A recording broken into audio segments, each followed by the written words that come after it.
இட்லி தோசை மாவுலாம் இல்லாத சமயங்களில் 10 நிமிஷத்துல ரொம்ப சுலபமாக செய்யக்கூடிய ஒரு டிஃபன் ரெசிபி தான் பார்க்க போகிறோம். இது சாப்பிட்றதுக்கு நல்ல சாஃப்டாக இருக்கும், மேலே லைட்டாக மொறுமொறுன்னு இருக்கும். பிகினர்ஸ் கூட செய்தெல்லாம் அவ்வளோ சுலபமான ரெசிபி இது. இதை இப்போ நம்ம எப்படி செய்யறதுன்னு பார்க்கலாம். வெல்கம் டு டுடே சமையல். அதற்கு முதல்ல ஒரு மிக்சி ஜார் ஒன்று எடுத்துக்கங்க. இப்போ இதில் 1 கப் அளவுக்கு ரவை, வறுக்காத ரவை தான் நான் இன்னைக்கு எடுத்திருக்கேன்.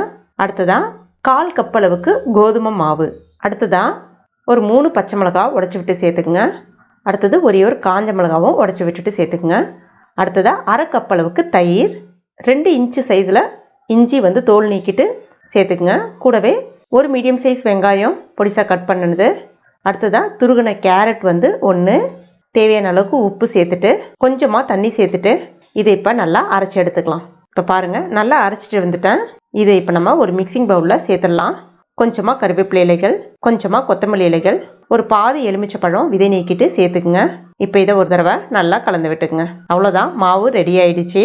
இது நீங்கள் புளிக்க வைக்கணுன்ற அவசியம் கிடையாது. இன்ஸ்டண்ட்டாக அப்படியே நம்ம ஊற்றலாம் தவாவில். நான் இன்னைக்கு ஒரு நான்ஸ்டிக் கடாய் தான் எடுத்திருக்கேன். இல்லைனா கொஞ்சம் அகலமான கடாய் இருந்தால் கூட நீங்கள் ஊற்றலாம். இப்போ இதில் கொஞ்சமாக லைட்டாக எண்ணெய் விட்டுட்டு இந்த மாவை எடுத்து அப்படியே அள்ளி ஊற்ற வேண்டிதான். ஒரு 1.5 கரண்டி அளவுக்கு மாவு சேர்த்துக்குங்க. இது அடை மாதிரி தான், ரொம்ப மெலுசாலாம் நம்ம ஊற்ற வேண்டாம்.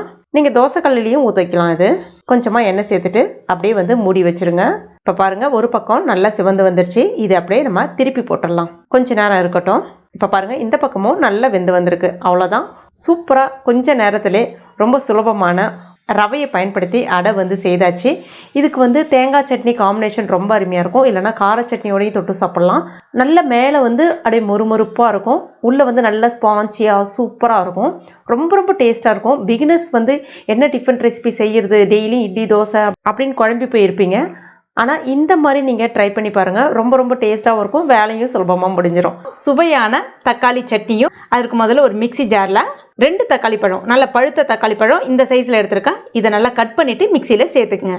இப்போ இதில் 1 டீஸ்பூன் அளவுக்கு மிளகாய் பொடி, தனி மிளகாய் பொடி சேர்த்துக்குங்க. காரம் உங்களுக்கு கொஞ்சம் கூட வேணும்னா இன்னும் ஒரு 1/4 டீஸ்பூன் அளவுக்கு மிளகாய் பொடி சேர்த்துக்கலாம். அடுத்ததாக இதற்கு தேவையான அளவுக்கு உப்பு சேர்த்துக்குங்க. தண்ணியில் எதுவுமே சேர்க்க வேணாம், நல்லா நைஸாக அரைச்சி எடுத்துக்குங்க. இப்போ பாருங்கள், இந்த மாதிரி இது அப்படியே இருக்கட்டும். அதுக்கு அடுத்ததாக ஒரு கடாய் ஒன்று எடுத்துக்கங்க. மேக்ஸிமம் இரும்பு கடாய் இல்லைனா சில்வர் கடாய் பயன்படுத்தினீங்கன்னா ரொம்ப அருமையாக இருக்கும் அந்த சட்னியோட டேஸ்ட்டு. இப்போ இதில் ஒரு 2லேருந்து 3 டீஸ்பூன் அளவுக்கு நல்லெண்ணெய் இல்லைனா கடலெண்ணெய் சேர்த்துக்குங்க. கூடவே 1/2 டீஸ்பூன் கடுகு, 1/4 டீஸ்பூன் சின்ன ஜீரகம் சேர்த்துக்குங்க. இப்போ இது எல்லாமே நல்லா பொரிஞ்சு வந்த பிறகு கொஞ்சமாக கருவேப்பிலை இலைகள், அடுத்ததாக நம்ம அரைச்சி வச்சிருக்க அந்த தக்காளி விழுதியும் இது கூட சேர்த்துக்கலாம்.